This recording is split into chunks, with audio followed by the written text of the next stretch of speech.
Welcome back. We're going through Genesis 6 today. We're going to start talking about Noah. So let me bring this down, get right into it.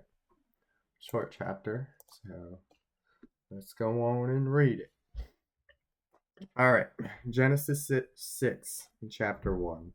Now it happened when men began to multiply on the face of the land, and daughters were born to them, that the sons of God saw the daughters of men were good in appearance, and they took wives for themselves, whomever they chose. Then Yahweh said, My spirit shall not strive with man forever, because he indeed is flesh. Nevertheless, his days shall be 120 years. The Nephilim were on the earth in those days, and also afterward, when the sons of God came in to the daughters of men, and they bore children to them. Those were the mighty men who were of old, men of renown. Then Yahweh saw that the evil of man was great on the earth, and that every intent of the thoughts of his heart was only evil continually. And Yahweh regretted that he made them, that he made man on the earth, and he was grieved in his heart. And Yahweh said, I will blot out man whom I have created from the face of the land. Alright, sorry about that. Back in verse 5, then Yahweh saw that the evil of man was great on the earth, and that every intent of the thoughts of his heart was only evil continually. And Yahweh regretted that he had made man on the earth, and he was grieved in his heart. And Yahweh said, I will blot out man whom I have created from the face of the land, from man to animals to creeping things, and to birds of the sky, for I regret that I have made them. But Noah found favor in the eyes of Yahweh. These are the generations of Noah. Noah was a righteous man, blameless among those in his generation. Noah walked with God, and Noah became the father of three sons, Shem, Ham, and Japheth. Now the earth was corrupt before God, and the earth was filled with violence. And God saw the earth, and behold, it was corrupt, for all flesh had corrupted their ways upon the earth. Then God said to Noah, The end of all flesh has come before me, for the earth is filled with violence because of them. Excuse me, my voice has been rough these past few days. All right, verse 13. Then God said to Noah, The end of all flesh has come before me, for the earth is filled with violence because of them. And behold, I am about to destroy them with the earth. Make for yourself an ark of gopher wood. You shall make the ark with rooms, and you shall cover it inside and out with pitch. Now this is how you shall make it. The length of the ark 300 cubits, its breadth 50 cubits, and its height 30 cubits. You shall make a window for the ark, and complete it to 1 cubit from the top, and set the door of the ark in the side of it. You shall make it with lower, second, and third decks. As for me, behold, I am bringing the flood of water upon the earth, to destroy all flesh in which the breath of life from under heaven. Everything that is on the earth shall breathe its last.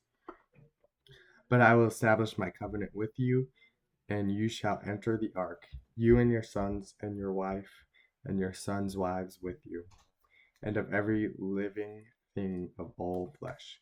You shall bring 2 of every kind into the ark to keep them alive with you. They shall be male and female, of the birds after their kind, and of the animals after their kind, of every creeping thing of the ground after its kind. 2 of every kind will come to you to keep them alive. As for you, take for yourself some of all food which is edible, and gather it to yourself, and it shall be for food for you and for them. Thus Noah did according to all that God had commanded him, so he did.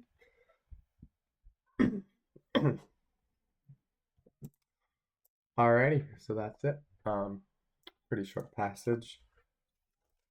One thing, I've always read this one verse. Let me pull it up real quick.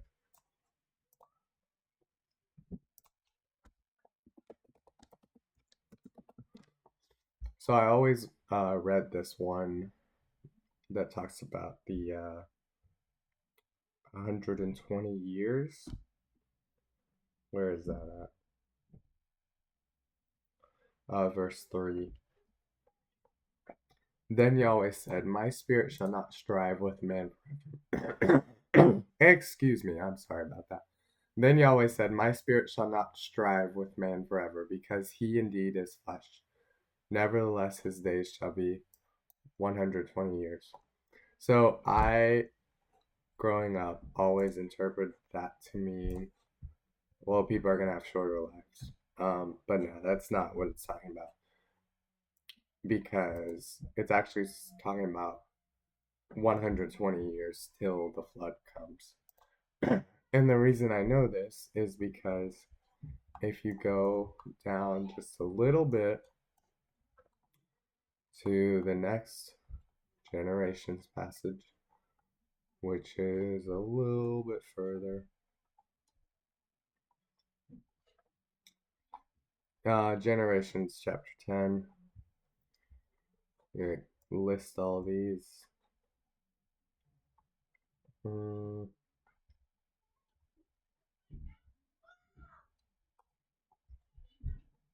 Yep, here. Shem, 500 years. You got Sheila, 400 years. 205 years. You know, people still lived hundreds of years following this. So, yeah, that's the only thing that stuck out to me. It's Noah. Gotta love Noah. Good passage. A lot of people learn in Sunday school. So, yeah, hope you have a blessed day. Get ready for Christmas coming up. To God be the glory, and have a good one.